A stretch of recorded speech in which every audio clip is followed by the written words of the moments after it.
رہ گیا اپنا غلام احمد صاحب کا، وہ تو اسلام سے بھی باہر نہیں نکل سکے، کہتے رہے کہ میں کرشن بھی میں ہی ہوں، ابراہیم بھی میں ہی ہوں، پتہ نہیں کیا کیا ہوں میں، تو کہنے سے کیا ہوتا ہے؟ تو وہ تو اسلام کا جو اس کا جو دائرے کار ہے اس سے بھی باہر نہیں آ سکے، تو اور دوسرے مذہبوں کا حکم اور عدل جو ہے میں کروں گا، وہ کہاں دور کی بات ہے۔ تو اب کہنے کو تو نبی بہت سی باتیں کہہ جاتے ہیں، کہنے کو تو عیسیٰ بھی کہہ گیا، جس نے خدا کی بادشاہت میں چلنا ہے اس نے پیچھے مڑ کے نہیں دیکھنا، اور اپنا کراس خود ہی اٹھا لو، اور پھر جو یہ کہنے والا ہے عیسیٰ یسوع، یہ اپنا کراس خود نہیں اٹھا سکا، تو کہنا اور ہے، کہنے والوں میں یہ بہت سی چیزیں کہہ جاتے ہیں نبی، لیکن کرنا کچھ اور ہے، جو کرتے ہیں وہ حقیقت سامنے آتی ہے۔ تو ان کی روشنی میں دیکھنا پڑتا ہے نبی کی اپنا ترقی، نبی کا روحانی، کہ وہ کہاں کہاں تک خدا کی بصیرت کو سمجھ چکا ہے، کہاں کہاں تک اس کا کتنا گہرا تعلق ہے، وہاں سے پتہ لگتا ہے۔ جی محترم، بہت شکریہ۔ اگلا سوال بھی ایک ممبر کا ہے، میں ان کی ونڈو سے لے کے آپ کو یہاں پہ پیسٹ کرتی ہوں۔ یہ جو اردو ہے، جو انگلش والی ذلی مدی، یہ سمجھ میں نہیں آئی، اگر آپ اس سوال کو پڑھ کے بتا دیں تو بہتر ہوگا میرے لیے۔ جی محترم، یہ میں پڑھ دیتی ہوں، مجھے بھی ذرا رومن پڑھنے میں دقت پیش آتی ہے۔ میرا زاہد خان صاحب سے سوال ہے کیا ابلیس فرشتہ تھا، زمین پہ گرا دیا گیا؟ اکارڈنگ ٹو بائبل مجھے لگتا تھا اینجلز میں میرج نہیں ہوتا، اکارڈنگ ٹو قرآن اور بائبل اینجلز میں میرج ہوتی ہے کیا؟ اور جنات کو اینجل سے میرج ان ہیون ہوئی یا گر جانے کے بعد؟ سوری، میں نے بہت توڑ کے پڑھا ہے، ایکچولی مجھے مشکل پیش آتی ہے۔ ٹھیک ہے، بات سمجھ میں آ گئی۔ یہ کہاں پہ لکھا ہے قرآن میں یا انجیل میں کہ ان کے آپس میں ملن نہیں ہوتے یا شادیاں نہیں ہوتی؟ بلکہ اس سے بڑھ کے تو اور میں بتا دیتا ہوں، جنسی پیدائش میں شروع میں ہی لکھا ہوا ہے کہ خدا کے جو بیٹے تھے انہوں نے زمین کی بیٹیوں کو پسند کیا کیونکہ وہ خوبصورت تھیں، اور ان کو بیاہ کے یا پارٹنر بنا کے اپنے ساتھ لے گئے۔ تو یہ تو بائبل یہ بیان کرتی ہے، قرآن تو خاموش ہے اس معاملے میں۔ اب رہ گئی بات مشاہدہ الہی کی، کیونکہ میں مسیح الزمان ہوں، خدا کا دل ہوں، تو میں آپ کو مشاہدہ الہی بتا رہا ہوں جو آگے نہ تورات انجیل نہ قرآن بتاتا ہے۔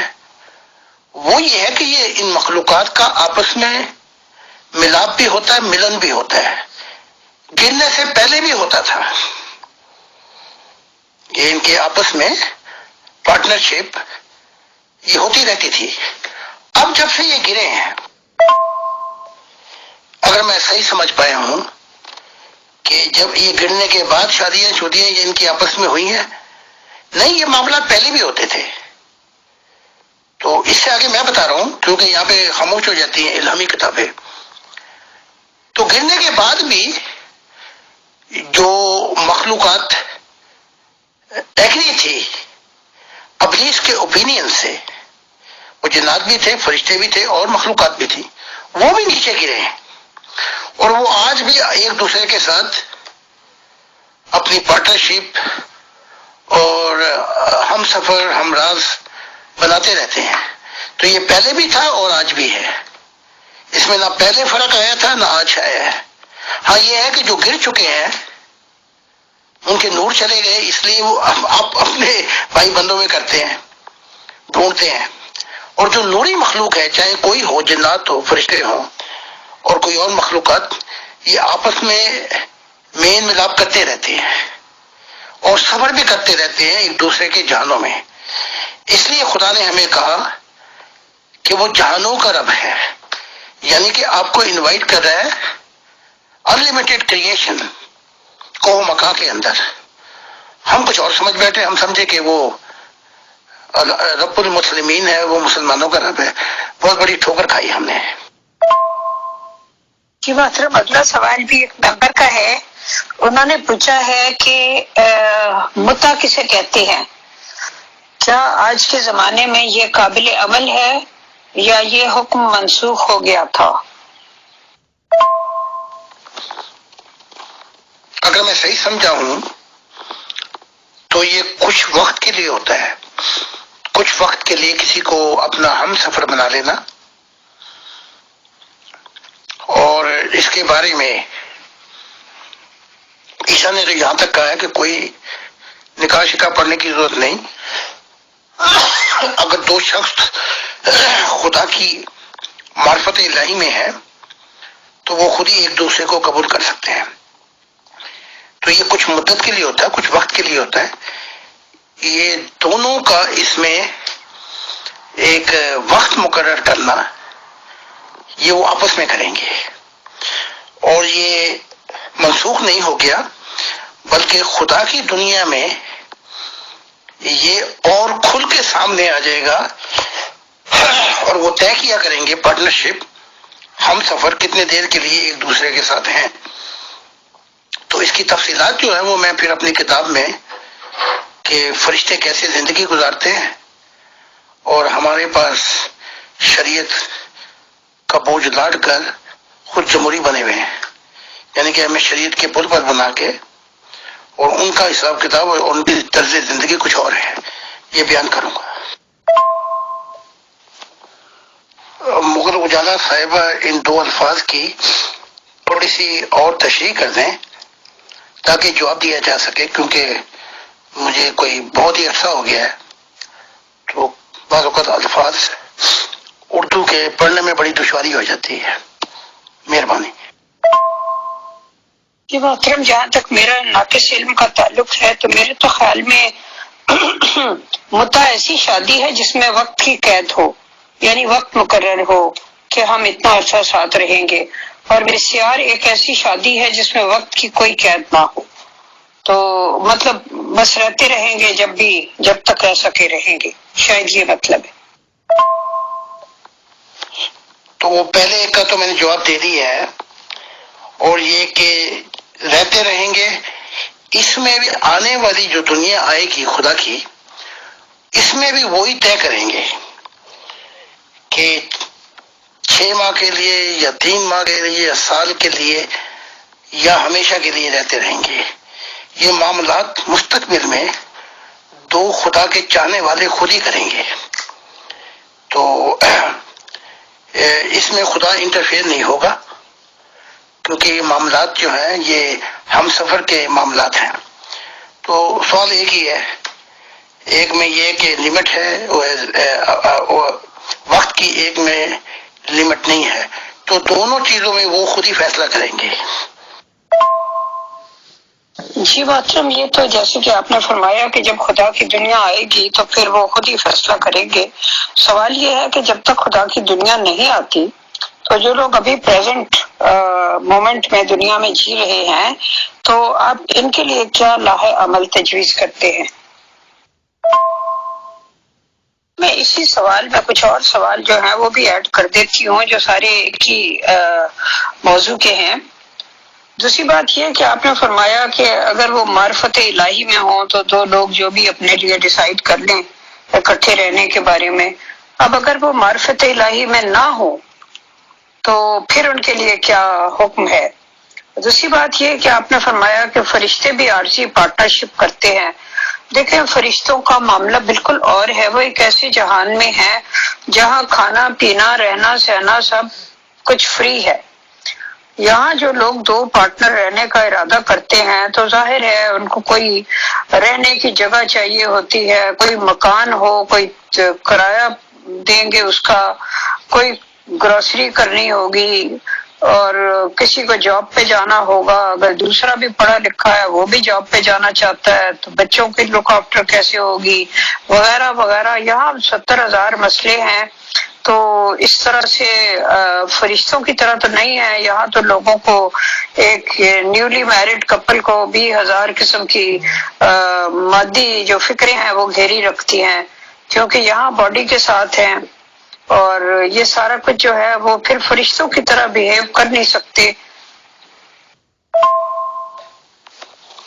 یہ لائے عمل میں نے اپنی موومنٹ پہ جاری کر دی ہے کہ خود ہی فیصلہ کر کے مدت کا یا غیر ہمیشہ کے لیے یہ وہ خود ہی طے کرتے ہیں۔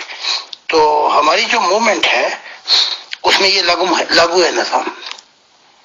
تو اس میں قانونی جو چارہ جوئی ہے اس وقت وہ پھر جانا پڑتا ہے ان کو اگر شادی کرنی ہو، ورنہ ضرورت نہیں ہے۔ خدا کے تو چاہنے والے ہماری موومنٹ میں یہ نظام جاری ہو چکا ہے، خود ہی فیصلہ کریں اور پھر زندگی گزارنا شروع کر دیں، خدا کو درمیان میں لا کر کہ وہ گواہ ہے، پھر جو بھی وقت مدت ہو جو بھی ہو وہ خود ہی طے کریں۔ تو ہمارے لیے تو یہ نظام ابھی جاری ہے۔ فرشتوں کو ہمارے سے زیادہ دھندے ہوتے ہیں، بعض اوقات وہ اپنے پارٹنر کو خدا کی منشا کی وجہ سے کئی 100 سال نہیں دیکھ پاتے، پھر اس میں وہ جس جہانوں میں ہوں تو اس جہان میں لین دین کر لیتے ہیں وقتی طور پہ۔ اچھا اب آتے ہیں آپ کے سوال کے اس رخ پر، وہ یہ ہے کہ اپنا اگر دونوں خدا والے نہ ہوں، ان میں سے اگر دونوں خدا والے نہ ہوں تب بھی وہ اگر محبت کرتے ہیں تو اپنے اختیار سے زندگی گزار سکتے ہیں۔ اگر ان میں سے ایک خدا والا ہو ایک نہ ہو تب بھی وہ آپس میں فیصلہ کریں گے کہ کیا وہ اس بندھن میں کچھ دیر کے لیے یا ہمیشہ کے لیے بننا چاہتے ہیں۔ تو سب صورتوں میں فیصلہ انہیں کرنا پڑے گا۔ اب جو یورپ کا نظام ہے یہ تو اس طرف جا رہا ہے، اب ذرا 500 سال پیچھے ہے، ہمارے مسائل کچھ اور ہیں، یعنی کہ لڑکی سے شادی کرنی ہو تو سارے چاچے ماموں سے شادی کرنی پڑے گی، پورے خاندانوں سے، بلکہ پشتوں سے شادی کرنی پڑے گی۔ یہاں یہ ہے کہ جب یہ آپس میں ملتے ہیں اور عہد و پیمان کرتے ہیں بغیر شادی کے، تو اس میں یہ ہوتا ہے کہ پھر وہ آپس میں دیکھتے ہیں کس کی سیلری زیادہ ہے تو پھر وہ آپس میں شیئر کر لیتے ہیں، اگر بچے ہو جائے اور ناکافی ہے تو پھر سوشل جو ہے وہ ان کو سپورٹ کرتا ہے، امداد کرتا ہے یہ نظام۔ تو یہ نظام آگے جا کے اور کامل ہو جائے گا۔ تو اگر آپ کی دنیا کے رخ سے دیکھوں تو انہیں ابھی بہت وقت لگے گا اس نظام کو اپناتے، کیونکہ آگے جا کے اور بہت سے ایسے فائدے ہوں گے کہ اگر عورت اور آدمی، یہاں تو خیر مکان کا بھی دیا جاتا ہے کرایہ، اگر ان کے پاس نہیں ہے بچوں کا بھی دیا جاتا ہے، یہاں تو بڑے بڑے فائدے ہیں، بلکہ اس سے بھی آگے ہی نظام چلا جائے گا۔ تو بس ایک دور کا فرق ہے، لیکن فیصلے وہی ہوں گے جو میں نے بتائے ہیں۔ جی محترم بہت بہت شکریہ۔ اب آلموسٹ 90 منٹس ہو چکے ہیں، بلکہ 90 سے اوپر ہو چکے ہیں، تو اب آخر میں اگر آپ اپنی کوئی ریسنٹ مشاہدہ الہی جو آپ کو ہوا ہو یا عالم ارواح میں آپ کی کسی سے ملاقات ہو تو پلیز وہ بیان کر دیجیے، شکریہ۔ آج ہم بہت بڑے صوفی سری سکتا ماموں بھی ہیں جنید کے. جنید کا تو ایک اپنا مقام ہے نا، فاؤنڈر، لیکن یہ ان کے ماموں ہیں سری سکتا، اور انہوں نے جنید کی تربیت بھی کی. باقی جنید نے بہت سے فائدے اٹھائے اور بہت صوفیہ سے، اور ان کے اور بھی بہت سے مرشد ہیں. بہرحال ان کا ذکر کرتے ہیں آج. سری سکتا کو میں نے بہت مضبوط، مذہب تو خیر بڑی پیچھے رہ گئے، میں نے بہت اچھی دنیا میں دیکھا، فردوس کے خاص دنیا کے اندر. تو سلام وغیرہ ہوئی تو بڑی محبت سے پیش آئے. تو میں نے ان سے پوچھا کہ یہ آپ اتنی دور آ گئے اور نبیوں سے بھی آگے آگے، یہ کیا بات ہے؟ تو انہوں نے مجھ سے کہا، عرض کی، مذہبوں کی تکراروں اور بحثوں سے اور ان الجھنوں سے نکل کر، اور یہ کہ یہ جس ماحول کے پانی میں رہتے ہیں، ان پانیوں سے میں نکل گیا خدا کی محبت کے لیے، تب جا کر مجھ پہ انکشافات اور مکشفات شروع ہوئے. بس مجھ سے جو ایک چیز رہ گئی وہ یہ تھی کہ کاش میں ان مشاہدات کو کتاب بنا کر پیش کر دیتا، لیکن اتنا دباؤ تھا اسلام کا اور محمد صاحب کا کہ میں ایسا نہیں کر سکا. تو اگر کہیں بھنک لگ جاتی تو مجھے مار دیتے یہ. تو میں ان مذہبوں کی اجارہ داری، ان نبیوں کی آمریت، ان سب چیزوں کو سمجھ چکا تھا. میں ان کی ڈکٹیٹرشپ، میں ان کی تکراروں اور بحثوں سے نکل کر جب میں خدا کے حضور محبت الہی میں پہنچا تو اس وجہ سے یہ مجھے نور ملا. تو آپ یہ بھی کہتے ہیں کہ میں نے جنید کی بھی اس طرف بہت رہنمائی کی، لیکن جنید جو ہیں وہ پھر مذہب کے اندر جا بیٹھے اور صوفیت کو اسلام کی اندر کی جگہ پہ بٹھا کر صوفیت شروع کی. اس لیے جنید کے ساتھ بہت سی لمیٹیشن آ گئی. تو سری سکتا کا یہ باتیں سن کے میں بہت خوش ہوا. میں نے کہا کہ کاش آپ میرے دور میں ہوتے. تو کہا میں آپ کے دور میں ہوتا تو میں ضرور ہی بہت کچھ لکھتا اور بتاتا. سری سکتا جو ہے وہ بڑی محبت سے پیش آئے اور کہا کہ جب آپ آئیں گے تو میں آپ کے ساتھ مل کے کام کروں گا، خدا کی محبت الہی اور آپ کا مددگار بن کے. اور مجھے سب خبر ہے، میں بلکہ روح کی دنیا میں اب کھل کے بتا رہا ہوں آپ کی تعلیمات کو. تو یہ سری سکتا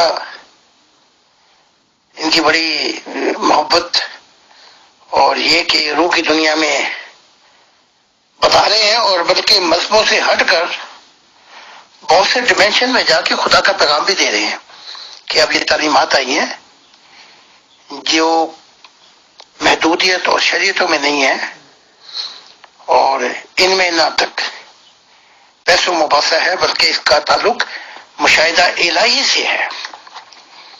اور تو پورے دل جان سے بہت محبت بھی رکھتے ہیں. اور تو آج میں نے سوچا کہ ان کا بتایا جائے کیونکہ ان کا خاص مقام بھی ہے صوفیت میں. جی محترم، ہم آپ کا تہہ دل سے شکریہ ادا کرتے ہیں، یعنی فیصل بھائی کی طرف سے، اپنی طرف سے، اور پیور ڈسکشن کی ایڈمن ٹیم کی طرف سے آپ نے اپنا یہ روحانی مشاہدہ ہمارے ساتھ شیئر کیا. تو thank you very much time دینے کا. تو انشاءاللہ تعالی دوبارہ جب آپ کے پاس وقت ہوگا، جب بھی آپ بتائیں گے تو پھر انشاءاللہ تعالی آپ سے نیکسٹ جو ہے سوالات کا سلسلہ